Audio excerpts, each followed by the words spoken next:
Hello hi എല്ലാവർക്കും ലേണിയുടെ പുതിയ വീഡിയോയിലേക്ക് സ്വാഗതം. ഞാൻ ഋതു കൃഷ്ണ. നമ്മളിന്ന് ഡിസ്കസ് ചെയ്യാൻ പോകുന്നത് കറണ്ട് അഫയേഴ്സ് ആണ്. വീക്ക്ലി കറണ്ട് അഫയേഴ്സ് ആണ്. ഓഗസ്റ്റ് മാസത്തിലെ രണ്ടാമത്തെ ആഴ്ചയിലെ കാര്യങ്ങളാണ് നമ്മൾ ഇന്ന് ഡിസ്കസ് ചെയ്യാനായിട്ട് പോകുന്നത്. ഓഗസ്റ്റ് മാസത്തിലെ ആദ്യത്തെ ആഴ്ചയിലെ കാര്യങ്ങൾ നമ്മൾ ഓൾറെഡി ഡിസ്കസ് ചെയ്ത് കഴിഞ്ഞായിരുന്നു. അതിന് കുറേ അധികം പോസിറ്റീവ് കമൻറ്റ്സ് കിട്ടിയിട്ടുണ്ടായിരുന്നു. ഒരുപാട് സന്തോഷം. അപ്പോൾ നിങ്ങൾക്കതെല്ലാം ഉപകാരപ്പെട്ടു എന്ന് നമുക്ക് മനസ്സിലാകുന്നുണ്ട്. അതുപോലെ തന്നെ ഓഗസ്റ്റ് മാസത്തിലെ രണ്ടാമത്തെ ആഴ്ചയിലെ കാര്യങ്ങൾ, അതായത് ഓഗസ്റ്റ് 11 തൊട്ട് ഓഗസ്റ്റ് 17 വരെയുള്ള കാര്യങ്ങളാണ് നമ്മൾ ഇനി ഡിസ്കസ് ചെയ്യാനായിട്ട് പോകുന്നത്. നേരത്തെ പറഞ്ഞ പോലെ തന്നെ പേപ്പേഴ്സൊക്കെ നോക്കി വേർഡ് ബൈ വേർഡ് ആയിട്ട് ഓരോ ക്വസ്റ്റ്യൻസ് ഉണ്ടാക്കിയിട്ടാണ് നമ്മൾ വീഡിയോ ചെയ്തത്. അപ്പോൾ നിങ്ങൾക്ക് എന്തായാലും ഇത് ഉപകരിക്കും. ഓരോ എക്സാമുകളാണ് വരാൻ പോകുന്നത് അല്ലേ. ഓക്കെ, അപ്പോൾ നമുക്ക് സമയം ഒട്ടും കളയാനില്ല. വേഗം നമുക്ക് നമ്മുടെ വീഡിയോയിലേക്ക് കിടക്കാം. അതിൽ ആദ്യത്തെ ചോദ്യം ഇതാണ്: who is appointed as India's new cabinet secretary? ഇന്ത്യയുടെ പുതിയ ക്യാബിനറ്റ് സെക്രട്ടറി ആയിട്ട് അപ്പോയിന്റ് ആയിരിക്കുന്നത് ആരാണെന്നാണ് ചോദ്യം. ആരെയാണ് തെരഞ്ഞെടുത്തിരിക്കുന്നത്? Who is appointed as India's new cabinet secretary. നിങ്ങളിപ്പോൾ ഗൂഗിൾ ചെയ്ത് നോക്കുകയാണെങ്കിൽ ഇന്ത്യാസ് ന്യൂ ക്യാബിനറ്റ് സെക്രട്ടറി നോക്കുകയാണെങ്കിൽ രാജീവ് ഗൗബ എന്നായിരിക്കും വരിക. എന്നാൽ അദ്ദേഹത്തിന്റെ കാലയളവ് ഓഗസ്റ്റ് 30 വരെ മാത്രമേ. ഓഗസ്റ്റ് 30 അദ്ദേഹം ചുമതലയിൽ നിന്ന് ഒഴിയും. അതിനുശേഷം വരാൻ പോകുന്ന ആരാണ്? TV സോമനാഥനാണ്. TV Somanathan. So who is appointed as India's new cabinet secretary? TV Somanathan. Okay, അദ്ദേഹം കേന്ദ്ര ധനകാര്യ സെക്രട്ടറി ആയിരുന്നു കേട്ടോ. TV സോമനാഥൻ കേന്ദ്ര ധനകാര്യ സെക്രട്ടറി ആയിരുന്നു. ഓഗസ്റ്റ് 30 ചുമതലയേൽക്കാൻ പോകുന്നത്. 2 വർഷത്തേക്കാണ് നിയമനം. നിലവിലെ ക്യാബിനറ്റ് സെക്രട്ടറി ആരാണെന്നാണ് പറഞ്ഞത്? രാജീവ് ഗൗബയാണ്. ഓഗസ്റ്റ് 30 അദ്ദേഹം സ്ഥാനം ഒഴിയുന്നത്. മന്ത്രാലയങ്ങളുടെ പ്രവർത്തനങ്ങൾ ഏകോപിപ്പിക്കുന്നതിനും കേന്ദ്ര മന്ത്രിസഭ പരിഗണിക്കേണ്ട വിഷയങ്ങൾ കൈകാര്യം ചെയ്യുന്നതും ക്യാബിനറ്റ് സെക്രട്ടേറിയറ്റ് ആണ്. ഓക്കെ, TV സോമനാഥനെ കുറിച്ച് പറയുകയാണെങ്കിൽ 1987 ബാച്ച് തമിഴ്നാട് കേഡർ IAS ഉദ്യോഗസ്ഥനാണ് അദ്ദേഹം. ചെന്നൈ സ്വദേശിയാണെങ്കിലും പൂർവികർ തൃശ്ശൂരിൽ നിന്ന് മദ്രാസിലേക്ക് കുടിയേറിയവരാണ്. TV സോമനാഥന്റെ പേരുള്ള T തൃശ്ശൂരിലെ തൃശ്ശൂരാണ്. T എന്ന് പറയുന്നത് തൃശ്ശൂരാണ്. തൃക്കൂർ വൈദ്യനാഥൻ സോമനാഥൻ എന്നാണ് അദ്ദേഹത്തിന്റെ മുഴുവനായിട്ടുള്ള പേര്. തൃക്കൂർ വൈദ്യനാഥൻ സോമനാഥൻ എന്നാണ് അദ്ദേഹത്തിന്റെ TV സോമനാഥൻ എന്നതിന്റെ ഫുൾ നെയിം. ഓക്കെ, പ്രധാനമന്ത്രി നരേന്ദ്രമോദിയുടെ ഏറ്റവും വിശ്വസ്തരായ ഉദ്യോഗസ്ഥരിൽ ഒരാളാണ് അദ്ദേഹം. ധനമന്ത്രാലയത്തിൽ എത്തുന്നതിന് മുൻപ് പ്രധാനമന്ത്രിയുടെ ഓഫീസിൽ ജോയിന്റ് സെക്രട്ടറി ആയിരുന്നു. സാമ്പത്തിക ശാസ്ത്രത്തിൽ PhD ഉള്ള ലോക്നാഥൻ ഡെപ്യൂട്ടേഷനിൽ ലോകബാങ്ക് ഡയറക്ടറായും അദ്ദേഹം ജോലി ചെയ്തിട്ടുണ്ട്. അടുത്ത ചോദ്യമാണ് രണ്ടാമത്തെ ചോദ്യം. Who was the first CEO of YouTube channel who passed away recent? അതായത് ഈയിടെ അന്തരിച്ച യൂട്യൂബിന്റെ ആദ്യത്തെ CEO ആരാണ്? ഈയിടെ അന്തരിച്ച യൂട്യൂബിന്റെ ആദ്യത്തെ CEO ആരാണ്? Right answer is Susan. Okay, 56 വയസ്സായിരുന്നു. യൂട്യൂബിന്റെ ആദ്യത്തെ പ്രഥമ CEOയും ദീർഘകാലം ഗൂഗിളിന്റെ എക്സിക്യൂട്ടീവ് ഓഫീസറുമായിരുന്നു ആര്? സൂസൻ. ശ്വാസകോശ അർബുദത്തെ തുടർന്നാണ് അന്തരിച്ചത്. 2 വർഷമായി ചികിത്സയിലായിരുന്നു. ഗൂഗിളിന്റെ ഉപജ്ഞാതാക്കൾ ആരൊക്കെയാണ്? ലാരി പേജിനും സെർജി ബ്രിനും സ്റ്റാൻഫോർഡ് സർവകലാശാലയിലെ ഗവേഷണ വിദ്യാർത്ഥികളായിരിക്കെ പരീക്ഷണങ്ങൾക്കായി സ്വന്തം കാർ പാർക്കിംഗ് വിട്ടുകൊടുത്തത് സൂസനാണ്. കാലിഫോർണിയയിലെ വീട്ടിലെ ഗ്യാരേജ് ആയിരുന്നു ഗൂഗിളിന്റെ ആദ്യത്തെ ഓഫീസ് എന്ന് പറയുന്നത്. ഇന്ത്യയിലെ ജോലി ഉപേക്ഷിച്ചിട്ടാണ് സൂസൻ 1999 ഗൂഗിളിന്റെ ആദ്യ ജീവനക്കാരിൽ ഒരാളായി ചേരുന്നത്. 2006 ഗൂഗിൾ യൂട്യൂബ് വാങ്ങുമ്പോൾ സ്ഥാപനത്തിന്റെ പരസ്യ വിഭാഗം വൈസ് പ്രസിഡന്റ് ആയിരുന്നു സൂസൻ. 2014 യൂട്യൂബ് CEO ആയി. 2023 ആരോഗ്യ പ്രശ്നങ്ങൾ മൂലം ജോലി വിട്ട് ഗൂഗിളിന്റെ മാതൃക കമ്പനിയായിട്ടുള്ള ആൽഫബറ്റിന്റെ ഉപദേശകയായെങ്കിലും രോഗം മൂർച്ഛിച്ചതോടെയാണ് കരിയർ ഉപേക്ഷിച്ചത്. 2 വിദ്യാർത്ഥികളുടെ സ്റ്റാർട്ടപ്പിനെ ആഗോള ഇന്റർനെറ്റ് സ്ഥാപനമാക്കി വളർത്തിയതിന് പിന്നിൽ സൂസന്റെ മാർക്കറ്റിംഗ് മികവുണ്ട്. പരസ്യ പ്ലാറ്റ്ഫോമായിട്ടുള്ള ആഡ്സെൻസിലൂടെ സൂസനാണ് ഗൂഗിളിൽ ഡിജിറ്റൽ ഉള്ളടക്കം പ്രസിദ്ധീകരിക്കുന്നവർക്ക് പരസ്യങ്ങളിലൂടെ വരുമാനം ഉണ്ടാക്കാനുള്ള സംവിധാനം കൊണ്ടുവന്നത്. ഇതോടെ വെബ്സൈറ്റുകളും ബ്ലോഗുകളും വൻതോതിൽ പെരുകുകയും ഇതിന്റെ ലാഭവിഹിതം കൊണ്ട് ഗൂഗിൾ ആഗോള കോർപ്പറേറ്റ് ഭീമനായി മാറുകയും ചെയ്തു. അഡ്വേർഡ്സ്, ഡബിൾ ക്ലിക്ക്, ഗൂഗിൾ അനലിറ്റിക്സ് എന്നീ ഡിജിറ്റൽ പരസ്യ ഉൽപ്പന്നങ്ങളുടെ പിന്നിലും സൂസന്റെ ബുദ്ധിവൈഭവമാണെന്നാണ് പറയപ്പെടുന്നത്. അടുത്ത ചോദ്യമാണ് മൂന്നാമത്തെ ചോദ്യം. Which is the driest region in the world? ലോകത്തെ ഏറ്റവും വരണ്ട പ്രദേശം ഏതാണ് എന്നാണ് ചോദ്യം. അപ്പോൾ ലോകത്തെ ഏറ്റവും വരണ്ട സ്ഥലം എന്ന സംഭവം അല്ലെങ്കിൽ ഏത് സ്ഥലമാണെന്ന് ചോദിക്കുമ്പോൾ എപ്പോഴും നമുക്ക് ഓർമ്മ വരെ സഹാറ മരുഭൂമിയോ അല്ലെങ്കിൽ മധ്യപൂർവ്വദേശമോ എന്നൊക്കെ ആയിരിക്കും. എന്നാൽ അതൊന്നും അല്ല. ലോകത്തിലെ ഏറ്റവും വരണ്ട പ്രദേശം എന്ന് പറയുന്നത് അറ്റകാമ മരുഭൂമിയാണ്. അറ്റകാമ മരുഭൂമിയാണ് ലോകത്തിലെ ഏറ്റവും വരണ്ട പ്രദേശം. തെക്കേ അമേരിക്കയിലാണ് കേട്ടോ അറ്റകാമ മരുഭൂമി. തെക്കേ അമേരിക്കൻ വൻകരയുടെ താഴെ ഒരു മുളക് പോലെ കിടക്കുന്ന ചിലെ എന്നൊരു രാജ്യമുണ്ട്. ചിലെ. ചിലയുടെ വടക്കൻ മേഖലയിൽ സ്ഥിതി ചെയ്യുന്ന മരുഭൂമിയാണ് ഏത്? അറ്റകാമ മരുഭൂമി. ആ മരുഭൂമിയാണ് ലോകത്തെ ഏറ്റവും വരണ്ട പ്രദേശം. ഈ മരുഭൂമിയിൽ സംഭവിച്ച പുഷ്പവസന്തം അടുത്തിടെ വാർത്തകളൊക്കെ നിറഞ്ഞു നിന്ന ഒരു സംഭവമായിരുന്നു. അറ്റകാമ മരുഭൂമിയിൽ ഇത് ആദ്യമായല്ല പൊടുന്നനെയുള്ള ഈ വസന്തം. 18 വർഷം മുൻപും ഇത് സംഭവിച്ചിട്ടുണ്ട്. അന്യഗ്രഹ ജീവികളുമായി ബന്ധപ്പെടുന്ന ഗൂഢവിശ്വാസങ്ങളിൽ സവിശേഷമായ ഒരു സ്ഥാനം വഹിക്കുന്ന മരുഭൂമിയാണ് ഏത്? അറ്റകാമ എന്ന് പറയുന്നത്. അതിനുള്ള കാരണങ്ങളിൽ നിർണായകമായ ഒന്ന് അറ്റകാമയിലെ ഭീമൻ എന്നാണ് അറിയപ്പെടുന്നത്. അവിടെ പ്രകാശ മലിനീകരണം വളരെ കുറവാണ്. അതുകൊണ്ട് തന്നെ ലോകത്തെ ഏറ്റവും തെളിഞ്ഞ ആകാശമുള്ള മേഖലയായിട്ടാണ് അറ്റകാമനെ കണക്കാക്കപ്പെടുന്നത്. യൂറോപ്യൻ സ്പേസ് ഓർഗനൈസേഷൻ, നാസ തുടങ്ങിയവരുടെ വൻകിട ടെലിസ്കോപ്പ് പദ്ധതികൾ ഇവിടെയാണുള്ളത്. അന്യഗ്രഹ ജീവികൾ അവിടെ ഉണ്ടെന്നും അവ ഭൂമിയിൽ വരുന്നെന്നും വിശ്വസിക്കുന്ന ഒരു പ്രിയപ്പെട്ട ഇടം കൂടിയാണ് ചിലെ എന്ന് പറയുന്നത്. US കഴിഞ്ഞാൽ ഒരുപക്ഷെ അജ്ഞാത പേടകങ്ങളെ ഏറ്റവും കൂടുതൽ റിപ്പോർട്ട് ചെയ്യുന്ന രാജ്യം ചിലെയാകും. രാജ്യത്ത് UFO റൂട്ട് എന്ന മേഖലയിൽ ഉൾപ്പെട്ട കുറെ സ്ഥലങ്ങളുണ്ട്. ചിലയിലെത്തുന്ന വിനോദസഞ്ചാരികളുടെ പ്രിയപ്പെട്ട യാത്രാപാത കൂടിയാണ് UFO റൂട്ട്. ചില ഗൂഢവാദ വിശ്വാസികൾ ചിലയും അന്യഗ്രഹ ജീവികളുമായുള്ള ബന്ധം ഇന്നും ഇന്നലെയും തുടങ്ങിയതല്ലെന്ന് വാദിക്കുന്നുണ്ട്. ചിലിയിൽ സ്പാനിഷ് കൊളോണിയൽ കാലത്തിന് മുൻപുണ്ടായിരുന്ന ഇൻക, ചിൻചുറു സംസ്കാരങ്ങളൊക്കെ തന്നെയും അന്യഗ്രഹ ജീവികളുമായി ബന്ധം സ്ഥാപിച്ചെന്നും അന്യഗ്രഹ ജീവികൾ കമനീയമായ കെട്ടിടങ്ങളും മറ്റും നിർമ്മിക്കാനുള്ള സാങ്കേതിക വിദ്യകൾ ആദിമ സമൂഹങ്ങളെ പഠിപ്പിച്ചെന്നുമൊക്കെ വിശ്വസിക്കുന്നവർ കുറേ പേരാണ് ചിലയിലുള്ളത്. ഓക്കെ, ഇത്തരം ഗൂഢവിശ്വാസങ്ങളുടെ പ്രയോക്താക്കൾ ഉദാഹരണമായി കാട്ടുന്നത് അറ്റകാമയിലെ ഭീമനെ തന്നെയാണ്. അറ്റകാമ മരുഭൂമിയിൽ കാണപ്പെടുന്ന ജയന്റ് ജിയോഗ്ലിഫ് എന്നറിയപ്പെടുന്ന ഭീമനെയാണ് ഇത്തരം ഉദാഹരണങ്ങൾക്കൊക്കെ ഒരു തെളിവായിട്ട് അവർ കണക്കാക്കപ്പെടുന്നത്. ഈ ഭീമൻ എന്ന് പറയണ്ടല്ലോ, ആരാണ് ഭീമൻ എന്ന് പറയുന്നത്? മരുഭൂമിയിലെ ഈ വിചിത്ര രൂപം ആരാണെന്നുള്ളത് സംബന്ധിച്ച് പല വിവാദങ്ങളുണ്ട്. ചിലയിൽ പണ്ട് കാലത്തുണ്ടായിരുന്ന ഏതോ ദൈവസങ്കല്പമാണ് ഇതെന്നാണ് പ്രബലമായ ഒരു വാദം. മറ്റു ചില വിദഗ്ധർ പറയുന്നത് ഇതൊരു ജ്യോതിശാസ്ത്ര കലണ്ടറാണെന്നാണ് വിശ്വസിക്കുന്നത്.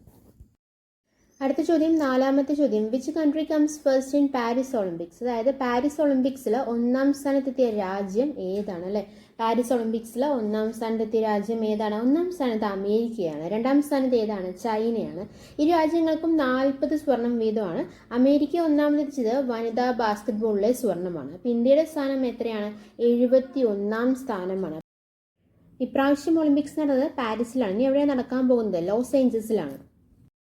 അപ്പോൾ നമ്മൾ എന്തൊക്കെ കാര്യങ്ങളാണ് പറഞ്ഞത്? പാരീസ് ഒളിമ്പിക്സിനെ കുറിച്ച് എന്തൊക്കെ കാര്യങ്ങളാണ് പറഞ്ഞത്? അമേരിക്ക 1ാമതാണ്, ചൈന 2ാമതാണ്. ഇരു രാജ്യങ്ങൾക്കും 40 സ്വർണ്ണമാണ്. എന്നിട്ട് എങ്ങനെയാണ് അമേരിക്ക 1ാമതായത്? അമേരിക്ക 1ാമതെത്തിച്ചത് വനിതാ ബാസ്കറ്റ്ബോളിലെ സ്വർണ്ണമാണ്. ഒളിമ്പിക്സ് ചരിത്രത്തിൽ ആദ്യമായാണ് ഇതൊരു കിരീട പോരാട്ടം നടക്കുന്നത്. കൂടുതൽ സ്വർണ്ണം നേടുന്ന ടീമാണ് ചാമ്പ്യന്മാർ. അതൊപ്പമായാൽ ആകെ മെഡലുകളാണ് കണക്ക് കൂട്ടുന്നത്. അപ്പോൾ അമേരിക്കയും ആതിഥേയരായ ഫ്രാൻസും തമ്മിലുള്ള വനിതകളുടെ ബാസ്കറ്റ്ബോൾ ഫൈനലാണ് വിധി എഴുതിയത്. മത്സരം തുടങ്ങും മുമ്പ് 40 സ്വർണ്ണമായി ചൈനയായിരുന്നു മുന്നിൽ. അമേരിക്കയ്ക്ക് 39 സ്വർണം മാത്രമാണ് ഉണ്ടായിരുന്നത്. ചൈനയുടെ എല്ലാ മത്സരവും പൂർത്തിയായിരുന്നു. ഫ്രാൻസിലെ 67-66 കീഴടക്കി അമേരിക്ക ബാസ്കറ്റ്ബോൾ സ്വർണം മാത്രമല്ല ലോക കിരീടവും സ്വന്തമാക്കുകയാണ് ഉണ്ടായത്. അന്തിമ കണക്കെടുപ്പിൽ അമേരിക്കയ്ക്ക് 40 സ്വർണവും 44 വെള്ളിയും 42 വെങ്കലവും അടക്കം 126 മെഡലാണ് അമേരിക്കയ്ക്ക്. 40 സ്വർണം, 44 വെള്ളി, 42 വെങ്കലം, അങ്ങനെ 126 മെഡൽ. ചൈനയ്ക്കും 40 സ്വർണം തന്നെയാണ്. കൂടാതെ 27 വെള്ളിയും 24 വെങ്കലവും, ആകെ 91 മെഡലാണ്. അപ്പം മെഡൽ പട്ടികയിൽ ആരാണ് കൂടുതൽ? അമേരിക്കയാണ് കൂടുതൽ, അല്ലേ? തുടർച്ചയായി 4ാം തവണയാണ് അമേരിക്ക 1ാമതെത്തുന്നത്. കഴിഞ്ഞ തവണ ടോക്കിയോയിൽ ഒറ്റ സ്വർണത്തിന്റെ വ്യത്യാസത്തിലാണ് അമേരിക്ക മുന്നേറിയത്. 2008 ബീജിംഗിൽ ബീജിംഗിലാണ് നടന്ന ഒളിമ്പിക്സിൽ മാത്രമാണ് ചൈനയ്ക്ക് ആധിപത്യം നേടാനായത്. അപ്പോൾ തുടർച്ചയായിട്ട് 4ാമത്തെ തവണയാണ് അമേരിക്ക എന്തെത്തുന്ന 1ാം സ്ഥാനത്ത് എത്തുന്നത്. ഇന്ത്യൻ ടീമിന്റെ പ്രകടനം ദയനീയമായിരുന്നു. 117 അംഗ സംഘത്തെ അവതരിപ്പിച്ചെങ്കിലും 6 മെഡലിൽ ഒതുങ്ങി. മെഡൽ പട്ടികയിൽ 71ാം സ്ഥാനമാണുള്ളത്. കഴിഞ്ഞ തവണ 7 മെഡൽ ഉണ്ടായിരുന്നു. 48ാം സ്ഥാനവും ഉണ്ടായിരുന്നു. മെഡൽ ഉണ്ടെങ്കിലും ഒളിമ്പിക്സ് എടുത്തതിലെ ഏറ്റവും മോശം സ്ഥാനത്താണ് ഫിനിഷ്. 1996 അറ്റ്ലാന്റയും 2000 സിഡ്നിയും ഇതേ സ്ഥാനത്തുണ്ടായിരുന്നു. 2 മണിക്കൂർ നീണ്ട കലാപ്രകടനത്തിനൊടുവിലാണ് പാരീസ് മിഴിപൂട്ടിയത്.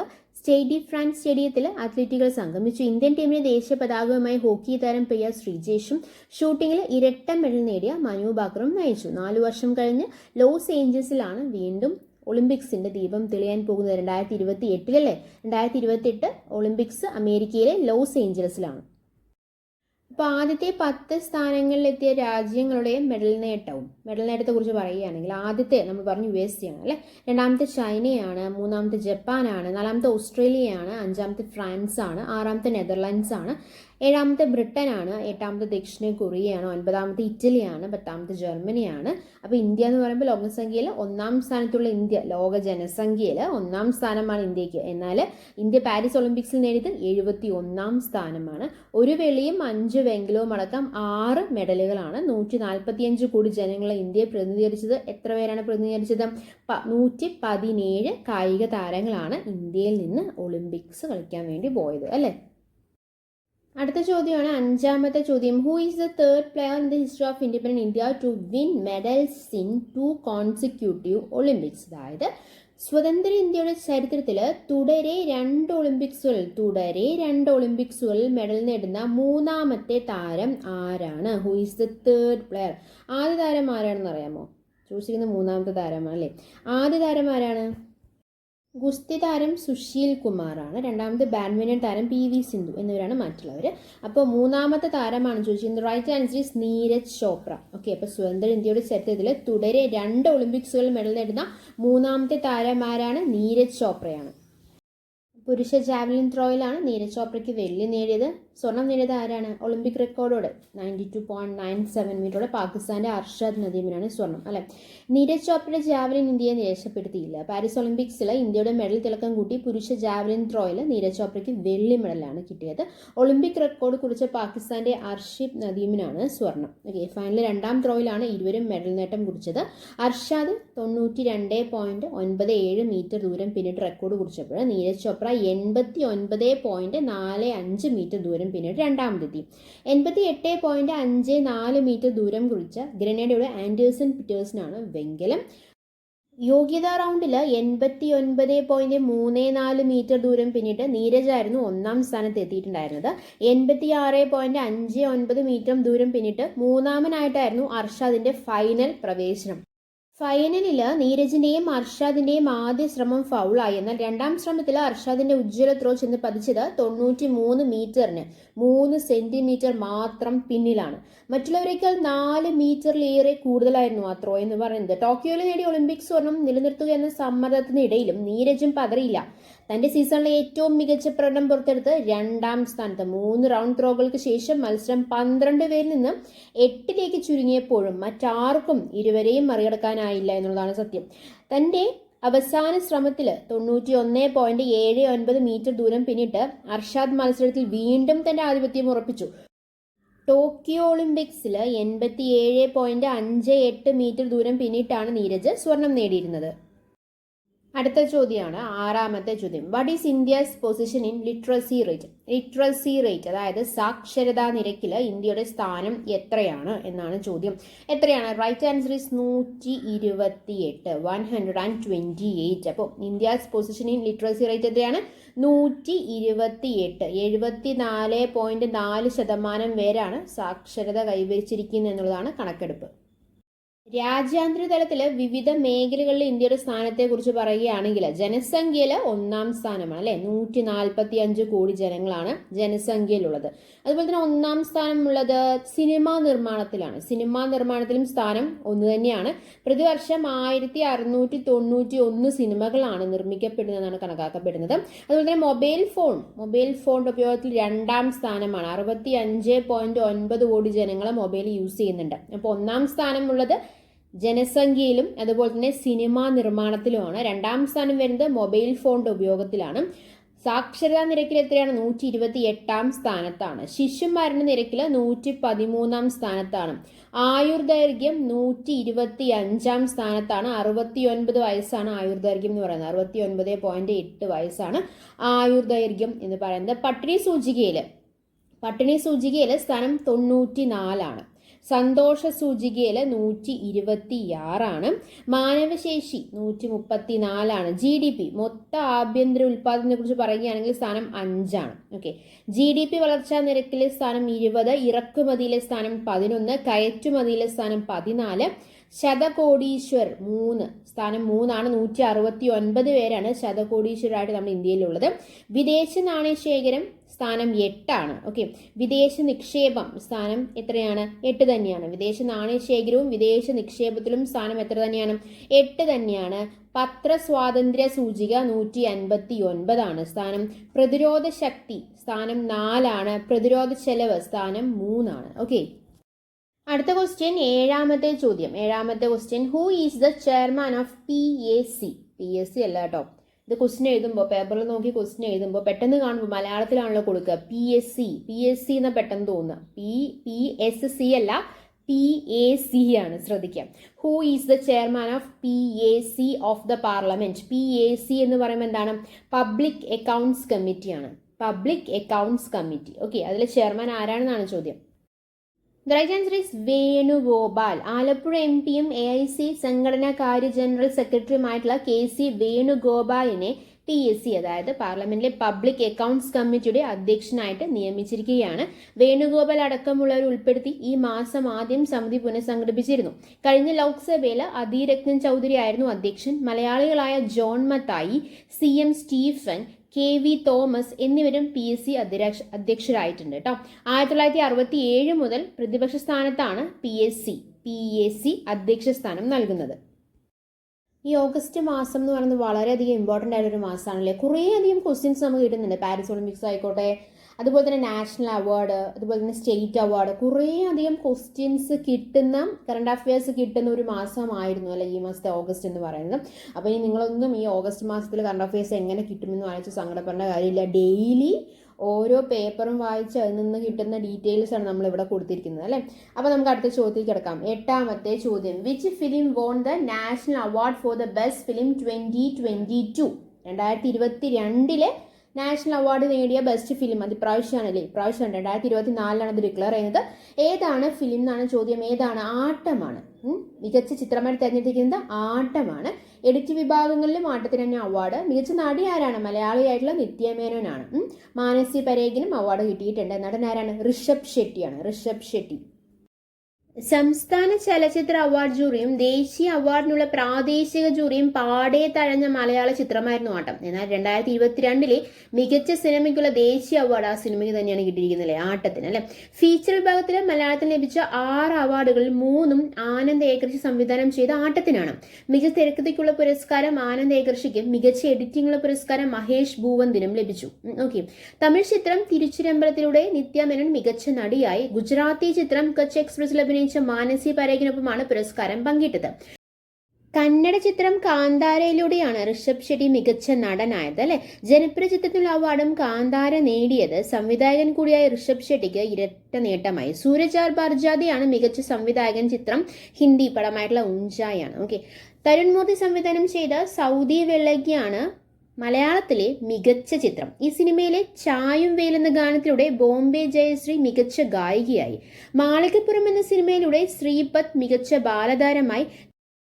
ഫീച്ചർ ഇതര വിഭാഗത്തിൽ മലയാളികൾക്ക് 2 അവാർഡുകളാണുള്ളത്. ഫ്രം ദി ഷാഡോസ് എന്ന ഡോക്യുമെന്ററിയിലൂടെ മുംബൈ മലയാളിയായ മിറിയം ചാണ്ടി മെനാച്ചേരിക്ക് മികച്ച സംവിധായകയ്ക്കുള്ള അവാർഡ് നേടി. ഓക്കെ. കോഴിക്കോട് പുല്ലൂരാമ്പാറ സ്വദേശി ജോഷി ബെൻഡിക്സിന്റെ എ കോക്കനട്ട് ട്രീ എന്ന നിശബ്ദ ചിത്രം മികച്ച അനിമേഷൻ ചിത്രത്തിനുള്ള പുരസ്കാരവും നേടി. അപ്പൊ നമുക്ക് നാഷണൽ അവാർഡ്സിനെ കുറിച്ച് ഇത്ര കാര്യങ്ങളാണ് നമുക്ക് പറയാനുള്ളത്. ഇനി അടുത്ത ചോദ്യം നോക്കിക്കോ. 9ാമത്തെ ചോദ്യം, who won the state award for the best actor in 2023? 2023 സംസ്ഥാന അവാർഡിൽ ഏറ്റവും മികച്ച നടൻ ആരാണ്? പൃഥ്വിരാജാണ് അല്ലെ. പൃഥ്വിരാജാണ് മികച്ച നടൻ. മികച്ച ചിത്രം കാതലാണ്. മികച്ച സംവിധായകൻ ബ്ലെസ്സിയാണ്. ഏത് പടത്തിനാണ്? ആടുജീവിതത്തിനാണ് അല്ലെ. നടിമാർ ആരൊക്കെയാണ്? ഉർവശി, അതുപോലെ തന്നെ ബീന എന്നിവരാണ് മികച്ച നടിമാർക്കുള്ള അവാർഡ് നേടിയത്. മരുഭൂമിയിലെ അതിജീവനത്തിന്റെ കഥ പറഞ്ഞ ആടുജീവിതത്തിലൂടെ ബ്ലെസ്സിക്ക് 2023 മികച്ച സംവിധായകനുള്ള സംസ്ഥാന ചലച്ചിത്ര പുരസ്കാരം നേടി അല്ലെ. അതുപോലെ തന്നെ ഇതേ ചിത്രത്തിലൂടെ പൃഥ്വിരാജാണ് മികച്ച നടനായത്. കലാമേന്മയും ജനപ്രീതിയും ക്യാമറ, അവലംബിത തിരക്കഥ, മേക്കപ്പ് തുടങ്ങി 9 പുരസ്കാരങ്ങളാണ് വിഷ്വൽ റൊമാൻസ് നിർമ്മിച്ച ആടുജീവിതം കരസ്ഥമാക്കിയത്. ഓക്കെ. ഏറ്റവും മികച്ച ചിത്രം ജിയോ ബേബി സംവിധാനം ചെയ്ത് മമ്മൂട്ടി കമ്പനി നിർമ്മിച്ച കാതൽ ദി കോറാണ്. ഉള്ളൊഴുക്കിലൂടെ സംഘർഷഭരിതമായ ഭാവാവിഷ്കാരത്തിലൂടെ ഉർവശിയും തടവിലെ ഉജ്ജ്വല പ്രകടനങ്ങളുടെ ബീന ആർ ചന്ദ്രനുമാണ് മികച്ച നടിമാരായത്. ഫാസിൽ റസാഖാണ് മികച്ച നവാഗത സംവിധായകൻ. അജിത് കുമാർ സുധാകരൻ നിർമ്മിച്ച് അരുൺ ചന്തു സംവിധാനം ചെയ്ത ഗഗനചാരിക്ക് പ്രത്യേക ജൂറി അവാർഡ് ലഭിച്ചു. ദൈവം എന്ന സിനിമയിൽ വയോധികനായ ഗാന്ധിയന്റെ മനോവേദനകളെ അവതരിപ്പിച്ച KC കൃഷ്ണനും ആടുജീവിതത്തിൽ പൃഥ്വിരാജിന്റെ കഥാപാത്രത്തിനൊപ്പം മികവ് പുലർത്തിയ KR ഗോകുലിനും കാതൽ ദി കോറിലെ ആത്മസംഘർഷങ്ങളും അരക്ഷിതാവസ്ഥയും കൈയടക്കത്തോടെ അവതരിപ്പിച്ച സുധീർ കോഴിക്കോടും ജൂറിയുടെ പ്രത്യേക പരാമർശം നേടി. അടുത്ത ചോദ്യം 10ാമത്തെ ചോദ്യം. Who are the UEFA Super Cup champions? The right answer is Real Madrid. Real Madrid are the UEFA Super Cup champions. Champions league വിജയികളും യൂറോപ്പ ചാമ്പ്യന്മാരും തമ്മിൽ നടക്കുന്ന സൂപ്പർ കപ്പ് മത്സരത്തിൽ 6ാം തവണയാണ് റയൽ ജേതാക്കളാകുന്നത്. അടുത്ത ചോദ്യം 11ാമത്തെ ചോദ്യം. Who become the first Indian woman to win 2 medals in 1 Olympics? അതായത് ഒരു ഒളിമ്പിക്സിൽ 2 മെഡൽ നേടുന്ന ആദ്യ ഇന്ത്യൻ വനിത എന്ന ചരിത്ര നേട്ടം സ്വന്തമാക്കിയത് ആരാണ്? അത് വീണ്ടും വീണ്ടും പറയേണ്ട കാര്യം, നമ്മൾ ഒളിമ്പിക്സിനെ കുറിച്ചിട്ട് A to Z വരെ പഠിച്ചതാണ് അല്ലെ. ആരാണ്? Right answer is Manu Bhaker. Manu Bhaker become the first Indian woman to win 2 medals in 1 Olympics. 10 metre air pistol വ്യക്തിഗത ഇനത്തിലെ വെങ്കലത്തിന് പിന്നാലെ 10 മീറ്റർ എയർ പിസ്റ്റൾ മിക്സഡ് ടീമിന് വെങ്കലം നേടിയതോടെയാണ് മനു ചരിത്രം കുറിച്ചത്.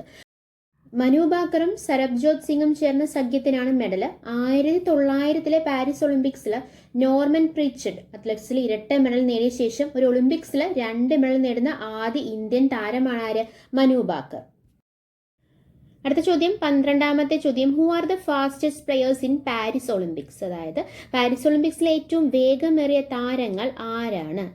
Right answer is Noah Lyles and Julien Alfred. US Noah ലൈൻസും സെന്റ് ലൂസിയയുടെ Julien ആൽഫ്രഡുമാണ് പാരീസ് ഒളിമ്പിക്സിലെ ഏറ്റവും വേഗമേറിയ താരങ്ങളായത്. പുരുഷന്മാരുടെ 100 മീറ്ററിൽ 9.784 സെക്കൻഡിലാണ് ലൈൻസ് ഫിനിഷിംഗ് ലൈൻ കടന്നത്. 2004 സ്വർണം നേടിയ ജസ്റ്റിൻ ഗാറ്റ്ലിന് ശേഷം ഒളിമ്പിക്സിൽ 100 മീറ്റർ ചാമ്പ്യനാകുന്ന ആദ്യ US താരമാണ് ലൈൻസ്. വനിതാ 100 മീറ്ററിൽ 10.72 സെക്കൻഡിലാണ് 23-കാരിയായ ആൽഫ്രഡ് ഫിനിഷ് ചെയ്തത്. കിഷേൻ തോംസണും ഷാക്കർ റിച്ചാർഡ്സുമാണ് വെള്ളി നേടിയത്. അടുത്ത ചോദ്യം 13ാമത്തെ ചോദ്യം. Who has been awarded the Olympic Order, the highest honour of the International Olympics Committee? അതായത് രാജ്യാന്തര ഒളിമ്പിക് സമിതിയുടെ പരമോന്നത ആദരമായ ഒളിമ്പിക് ഓർഡറിന് അർഹനായത് ആരാണ്? The right answer is Abhinav Bindra. Indian shooting താരം അഭിനവ് ബിന്ദ്ര രാജ്യാന്തര ഒളിമ്പിക് സമിതിയുടെ പരമോന്നത ആദരമായ ഒളിമ്പിക് ഓർഡറിന് അർഹനായി. ഒളിമ്പിക് പ്രസ്ഥാനത്തുള്ള മികച്ച സംഭാവന നൽകിയവർക്കുള്ള ആദരമാണ് ഒളിമ്പിക് ഓർഡർ എന്ന് പറയുന്നത്. 2008 ബെയ്ജിംഗ് ഒളിമ്പിക്സിൽ ഇന്ത്യയ്ക്കായി സ്വർണം നേടിയ ബിന്ദ്ര വിരമിച്ചതിന് ശേഷം കായിക ഭരണരംഗത്ത് സജീവമാണ്. 2018 മുതൽ IOC അത്ലറ്റിക് കമ്മീഷൻ അംഗമാണ് 41-കാരനായ ബിന്ദ്ര. അടുത്ത ചോദ്യം 15ാമത്തെ ചോദ്യം. Which is the first historical monument to be included in the UNESCO list from the northern state? അതായത് എന്താണ് ഈ ചോദ്യത്തിന്റെ അർത്ഥം? എന്താണ്? വടക്ക് കിഴക്കൻ സംസ്ഥാനങ്ങളിൽ നിന്ന് യുനെസ്കോ പട്ടികയിൽ ഉൾപ്പെടുന്ന ആദ്യ ചരിത്ര സ്മാരകം ഏതാണ് എന്നുള്ളതാണ് ചോദ്യം. ഏതാണ്? The right answer is Charaideo Moidam. Okay, അസമിലെ ചരിത്ര സ്മാരകമായിട്ടുള്ള ചെരായ്ദോയ് മൈദമാണ് യുനെസ്കോയുടെ പൈതൃക പട്ടികയിൽ ഇടം നേടിയിട്ടുള്ളത്. വടക്ക് കിഴക്കൻ സംസ്ഥാനങ്ങളിൽ നിന്ന് പട്ടികയിൽ ഉൾപ്പെടുന്ന ആദ്യ ചരിത്ര സ്മാരകമാണ് മൈദം. അസമിൽ 600 വർഷത്തിലേറെ ഭരണം നടത്തിയ അഹോം രാജാക്കന്മാരുടെയും രാജ്ഞിമാരുടെയും പിരമിഡ് മാതൃകയിലുള്ള ശവകുടീരങ്ങളാണ് ചെരായ്ദോയ് മൈദം എന്ന് പറയുന്നത്.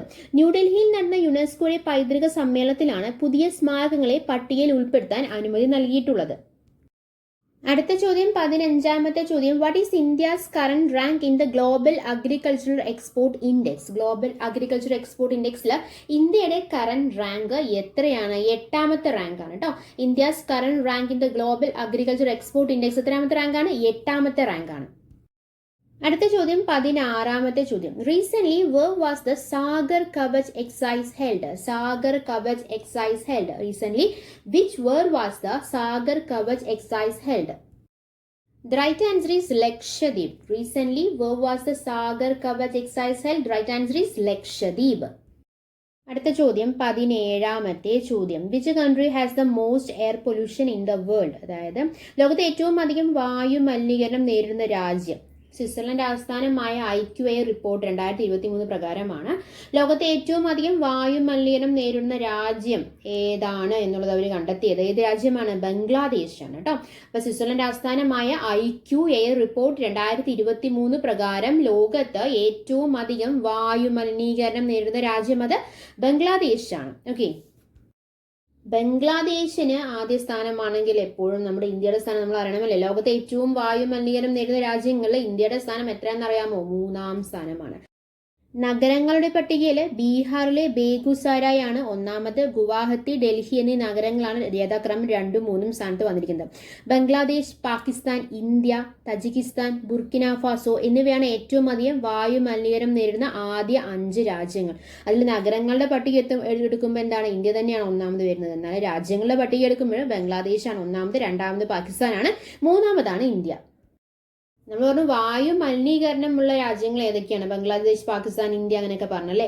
എന്നാൽ വായു നിലവാരമുള്ള 7 രാജ്യങ്ങൾ ഏതൊക്കെയാണ്? Australia, Estonia, Finland, Grenada, Iceland, Mauritius, New Zealand എന്നിവയാണ് ലോകാരോഗ്യ സംഘടനയുടെ മാർഗനിർദ്ദേശങ്ങൾക്ക് അനുസൃതമായി ആരോഗ്യകരമായ വായു നിലവാരമുള്ള 7 രാജ്യങ്ങൾ. അടുത്ത ചോദ്യം 18ാമത്തെ ചോദ്യം. What is the position of India in UN happiness index 2024? അതായത് 2024 UN ഹാപ്പിനെസ് ഇൻഡെക്സിലെ ഇന്ത്യയുടെ സ്ഥാനം എത്രയാണെന്നാണ് ചോദ്യം. എത്രയാണ്? 126 ആണ്. ഐക്യരാഷ്ട്ര സംഘടനയുടെ സഹകരണത്തോടെ തയ്യാറാക്കുന്ന വേൾഡ് ഹാപ്പിനെസ് ഇൻഡെക്സിൽ ഒന്നാമത് ആരാണെന്ന് അറിയാമോ? ഫിൻലൻഡ് ആണ് ഒന്നാമത്. തുടർച്ചയായ 7ാം തവണയാണ് ഫിൻലൻഡ് ഈ നേട്ടം സ്വന്തമാക്കുന്നത്. 143 രാജ്യങ്ങളുടെ പട്ടികയിൽ ഏറ്റവും പിന്നിലുള്ളത് അഫ്ഗാനിസ്ഥാനാണ്. ഇന്ത്യയുടെ സ്ഥാനം 126 ആണ്. നോർഡിക് രാജ്യങ്ങളായ ഡെൻമാർക്ക്, ഐസ്ലൻഡ്, സ്വീഡൻ എന്നിവയാണ് ഫിൻലൻഡിന് പിന്നിലുള്ള രാജ്യങ്ങൾ. ഇസ്രായേലാണ് 5ാമത്തെ രാജ്യം. രാജ്യത്തെ സാമൂഹിക സുരക്ഷാ സംവിധാനങ്ങൾ, വേതനം, ആരോഗ്യം, വ്യക്തി സ്വാതന്ത്ര്യം, ഉദാരത, അഴിമതി എന്നീ 6 ഘടകങ്ങളിലൂന്നിയാണ് സന്തോഷ സൂചിക തയ്യാറാക്കുന്നത്. ഇന്ത്യയുടെ സ്ഥാനം 126, മറക്കരുത്. അടുത്ത ചോദ്യം 19ാമത്തെ ചോദ്യം. Which is the fastest solar powered boat in India? ഇന്ത്യയിലെ ഏറ്റവും വേഗമേറിയ സൗരോർജ്ജ ബോട്ട് ഏതാണെന്നാണ് ചോദ്യം. ഏതാണ്? ബരാക്കുഡ. ബരാക്കുഡ എന്ന പേര് നൽകാനുള്ള കാരണം എന്താണെന്ന് ചോദിച്ചു കഴിഞ്ഞാൽ വളരെ വേഗത്തിൽ നീന്താൻ കഴിയുന്ന ഒരു മീനിന്റെ പേരാണ് ബരാക്കുഡ എന്ന് പറയുന്നത്. അതാണ് ബോട്ടിന് നൽകിയിരിക്കുന്നത്, solar powered boat. Okay, 12 nautical mile ഉയർന്ന വേഗവും ഒറ്റ ചാർജിൽ 7 മണിക്കൂർ റേഞ്ചും ബരാക്കുഡ ബോട്ടിന് ലഭിക്കുമെന്നാണ് പറയുന്നത്. അടുത്ത ചോദ്യം 20ാമത്തെ ചോദ്യം, അവസാനത്തെ ചോദ്യം. Which city has the largest office complex in the world? ലോകത്തെ ഏറ്റവും വലിയ ഓഫീസ് സമുച്ചയം നിലവിൽ വന്ന നഗരം ഏതാണ് എന്നാണ് ചോദ്യം. ലോകത്തിലെ ഏറ്റവും വലിയ ഓഫീസ് സമുച്ചയം നിലവിൽ വന്ന നഗരം ഏതാണെന്നാണ് ചോദ്യം. ഏതാണ്? ദ റൈറ്റ് ആൻസർ ഈസ് സൂറത്ത്. ലോകത്തെ ഏറ്റവും വലിയ ഓഫീസ് സമുച്ചയം നിലവിൽ വന്ന നഗരം ഏതാണ്? സൂറത്താണ്. സൂറത്തിലെ ഗജോഡിൽ നിർമ്മിച്ച സൂറത്ത് ഡയമണ്ട് ബോർഡ്സ് 2023 ഡിസംബർ 17 പ്രധാനമന്ത്രി നരേന്ദ്രമോദി ഉദ്ഘാടനം ചെയ്തത്. അതുതന്നെ ഏതാണ്? ലോകത്തെ ഏറ്റവും വലിയ ഓഫീസ് സമുച്ചയമായി, ലാർജസ്റ്റ് ഓഫീസ് കോംപ്ലക്സ് ആയി മാറിയിരിക്കുകയാണ്. വജ്ര വ്യാപാരത്തെ പൂർണ്ണമായി കേന്ദ്രീകരിക്കാനായി രൂപം കൊണ്ട കെട്ടിടം ഡയമണ്ട് റിസർച്ച് ആൻഡ് മെർക്കന്റൈൻ സിറ്റിയിൽ, ഡ്രീം സിറ്റിയിലാണ് സ്ഥിതി ചെയ്യുന്നത്. വലുപ്പത്തില് US പ്രതിരോധ ആസ്ഥാനമായിട്ടുള്ള പെന്റഗണിനെ മറികടന്നാണ് സൂറത്ത് ഡയമണ്ട് ബോർഡ്സ് ഈ നേട്ടം സ്വന്തമാക്കിയിരിക്കുന്നത്. ഓക്കെ, അപ്പം നമ്മൾ ഓഗസ്റ്റ് മാസത്തിലെ 2ാമത്തെ ആഴ്ചയിലെ കാര്യങ്ങളാണ് നമ്മളിന്ന് ഡിസ്കസ് ചെയ്തത്. എന്തൊക്കെ കാര്യങ്ങളാണ് പറഞ്ഞത്? ലോകത്തെ ഏറ്റവും അധികം വായു മലിനീകരണം നേരിടുന്ന രാജ്യം ഏതാണ്? ബംഗ്ലാദേശാണ്. ഇന്ത്യയുടെ സ്ഥാനം 3ാമതാണ്. UN ഹാപ്പിനെസ് ഇൻഡെക്സിൽ ഇന്ത്യയുടെ സ്ഥാനം എത്രയാണ്? 126 ആണ്. അതിൽ ആദ്യ സ്ഥാനം ഏതിനാണ്? ഫിൻലൻഡിനാണ് അല്ലെ. അവസാന സ്ഥാനമാണ് അഫ്ഗാനിസ്ഥാനുള്ളത്. ഏറ്റവും വേഗമേറിയ സൗരോർജ്ജ ബോട്ട് ബരാക്കുഡയാണ്. കാര്യം എന്താണ്?